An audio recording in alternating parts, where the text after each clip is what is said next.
the one about the construction worker who built a skyscraper from the top down? No? Well, neither have we, but it sure sounds like a classic mega project gone wrong. Picture this, a project so vast, so gigantic, it makes your weekend DIY look like child's play. We're talking, of course, about megaprojects. These are the behemoth ventures that span years, if not decades, and can cost an arm, a leg, and possibly a small country's GDP. Sure, they're impressive, but they're also notorious for their potential to go spectacularly belly up. Imagine you're building a bridge, but halfway through, you realize it's actually a tunnel. Or you're constructing a dam and suddenly it's a water park. Sounds absurd, right? Well, welcome to the world of megaprojects. So, grab your hard hats, secure your safety harness, and keep your sense of humor handy. We're about to embark on a wild ride through the world's most useless megaprojects. Now, let's dive into our countdown of the most useless megaprojects in the world. Starting off our list at number 5, we have the Ryugyong Hotel in North Korea. Now, this is a sight to behold, folks.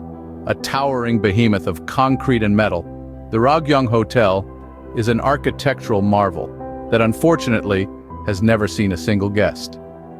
Let's rewind back to the late 80s.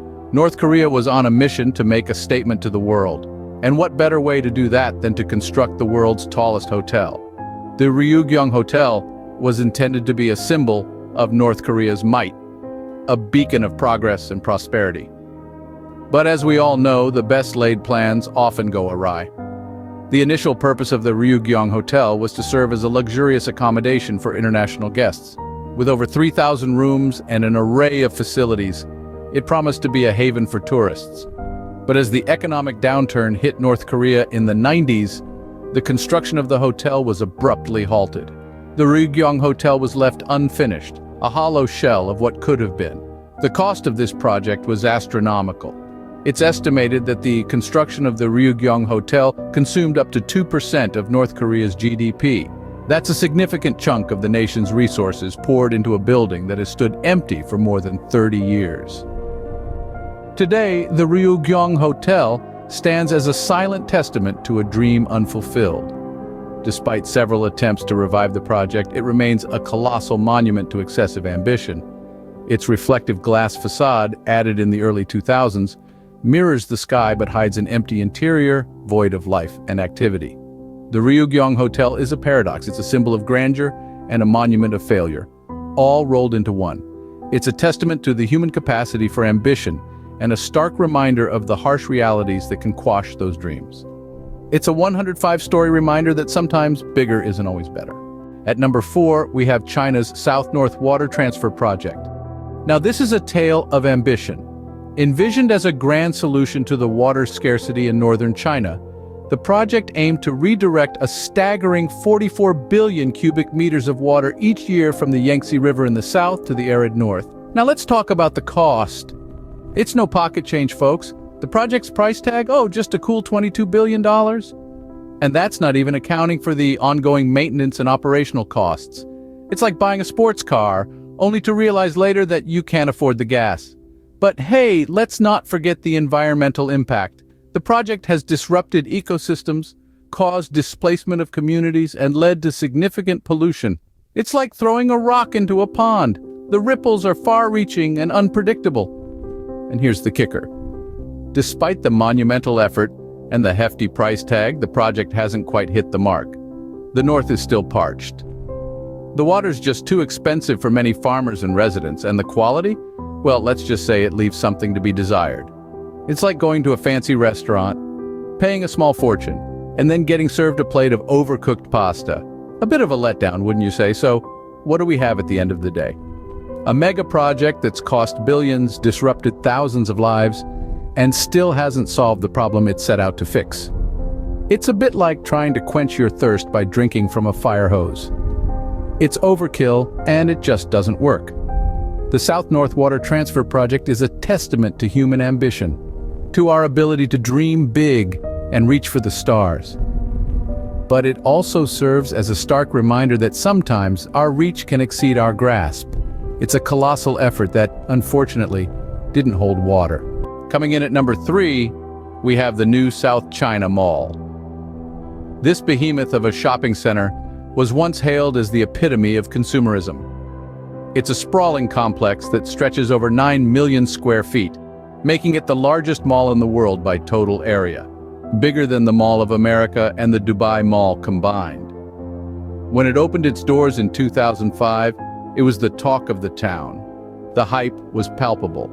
A beacon of economic growth and prosperity, it was projected to attract over 100,000 shoppers a day.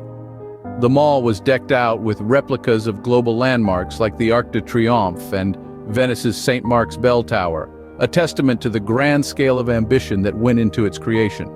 However, the reality turned out to be starkly different. The mall failed to draw in the crowds it had anticipated. Despite its size and the hype that surrounded its opening, the mall had trouble attracting tenants and shoppers.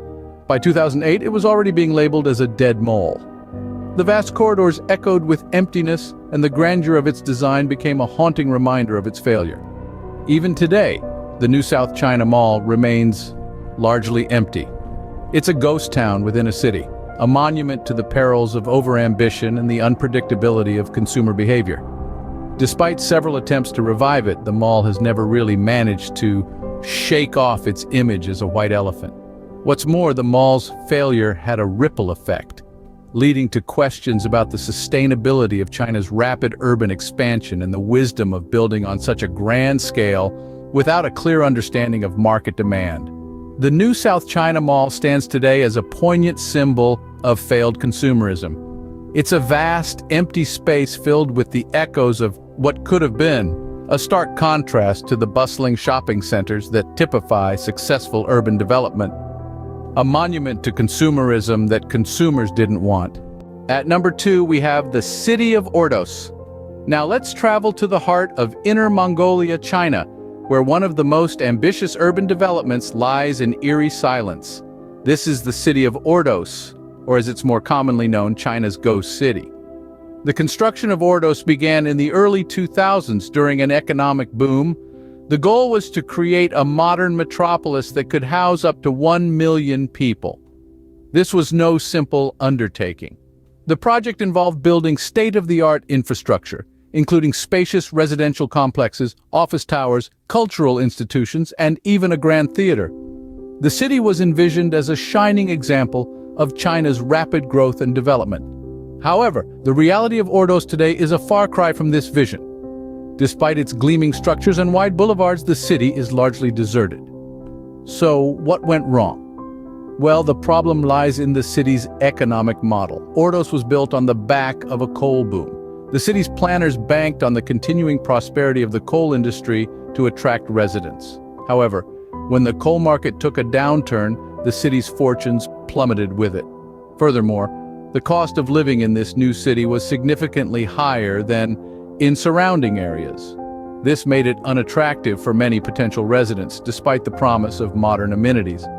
As a result, Ordos has struggled to shake off its reputation as a ghost city. Today, walking through the city feels like stepping into an apocalyptic movie set. The silence is broken only by the occasional sound of construction, a stark reminder of the city's unfinished dreams. The cost of this failed megaproject is not just financial, but also social and environmental. Ordos serves as a cautionary tale of what can happen when urban planning is driven by economic ambition, rather than the needs and realities of the people it's meant to serve. A city built for millions, home to just a few thousand. And finally, at number 1, we have the great man-made river in Libya.